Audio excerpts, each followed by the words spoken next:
নিরপেক্ষ প্রতিবাদী মঞ্চের কেন্দ্রীয় কমিটির পক্ষ থেকে আজ কোচবিহার জেলার দুই বিশিষ্ট ব্যক্তিকে সম্মান জানানো হলো।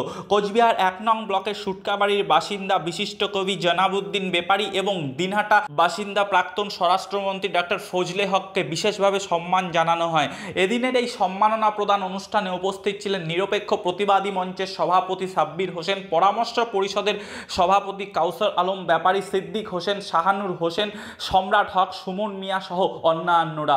উল্লেখ্য, আজকের এই সমাজ বিশিষ্ট ব্যক্তিদের ভুলে যেতে বসেছে, যারা জীবনের অনেকটা সময় জাতি এবং সমাজ গঠনের লক্ষ্যে এগিয়ে গেছেন এবং সেই সাথে এগিয়ে নিয়ে গেছেন। তাদের ভুলতে বসেছে এই সমাজ। তারা অনেকাংশেই যেন লাঞ্ছিত হচ্ছেন। তাই বয়সের ভারে নুয়ে পড়া সেই সমস্ত মানুষগুলোকেই সম্মান জানালো নিরপেক্ষ প্রতিবাদী মঞ্চ। News bureau, Coochbehar. নিরপেক্ষ প্রতিবাদী মঞ্চ তথা নিপ্রমের কেন্দ্রীয় কমিটির পক্ষ থেকে আজকে আমরা কোচবিহার জেলার দুজন বিশিষ্ট ব্যক্তিকে আমরা সম্মাননা দিলাম।